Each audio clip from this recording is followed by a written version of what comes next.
online forums. They blamed and judged Preston for his choices, further devastating the grieving family. Quote, people think, oh well, that's what he gets. He shouldn't have driven toward the police. Cheryl, who lives in Fort Belknap and is a member of the Assiniboine tribe, said you never hear about it from his perspective. Yes, he made choices, but how do I explain to my other sons that in a matter of 6 seconds, they shot at him 74 times? I want my kids to be resilient, but how can they be?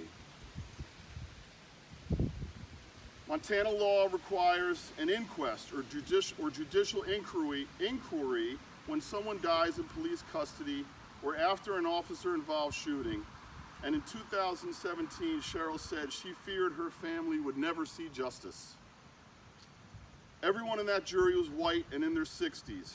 When I saw how they looked at us, with disgust on their faces, I knew how it was going to pan out, she recalled. Cheryl was right. Later that year, the court determined that the shooting was justified and all officers in the case were acquitted. While she was outraged and discouraged by the inquest, Cheryl said she was not surprised. This is systemic racism. It's so darn deep. If you're black or brown in this country, you are not safe. Us natives, we've adapted to a lot, but how do you adapt to being killed? In 2017, Preston was one of 22 Native Americans or Alaskan natives killed by police nationwide, according to the Washington Post database. A 2014 Center on Juvenile and Criminal Justice report found that Indigenous Americans were the most likely racial group to be killed by law enforcement, followed by African Americans between the years of 1999 to 2011. Nationally, about 0.8% of the population identifies as Indigenous or Alaskan Native, and between 1999 and 2011, they comprised 1.9% of police killings, according to that same study. But not many people know that. Data can also be skewed because these encounters are underreported. Furthermore, many national databases tracking fatal encounters with law enforcement exclude Native Americans in racial and ethnic categories. Consequently, Indigenous people can be misidentified, undercounted, or labeled unknown or other. With the spotlight on racism, many Native Americans will also experience oppression, discrimination, and police brutality want to be included in the growing national conversation about reform. But in many cases, violence against Native Americans is overlooked, and when an Indigenous person is killed by police, their families say they are met with criticism, judgment, and racial stereotypes. Native Americans aren't just overrepresented in incidents of police brutality. Having survived government-imposed assimilation policies, massacres, and other brutalities under colonization, many Indigenous communities endure multi-generational trauma, which manifests today in economic and social disparities. A May report from the APM Research Lab found that Indigenous COVID-19 mortality rate in New Mexico, which contains portions of the Navajo Nation, is 8 times higher than the white mortality rate.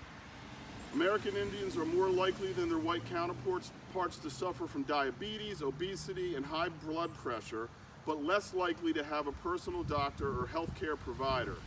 Additionally, Indigenous people have a life expectancy of 5.5 years less than the U.S. population average, according to the Indian Health Service. Crystal Echohawk, founder and CEO of the Illumini Native, an organization that works to increase the visibility of Native peoples, said these health disparities have been overlooked for years. For decades, we've been fighting for the visibility of Native peoples. Now this fight has become absolutely vital to ensuring that Native communities are not left behind or erased from the COVID-19 response. Though Indigenous people account for 6.6% of Montana's population of about 1 million, they make up 17% of the adult incarcerated population in that state. And on average, they account for 25% of the state's missing persons population. Ashley Haley, tobacco prevention specialist for the Little Shell tribe and a Chippewa Cree tribal member, said forms of systemic racism impact Native Americans every day in Montana. Quote, "We have experienced racism since the time of contact, and now it's reinforced through the justice and education systems," she said. "So from the time a child goes into school, they are taught a certain narrative, and that affects how they see themselves. This racism is everywhere. You hear it in the discourse, you see it online, and it's especially prevalent in towns that border reservations.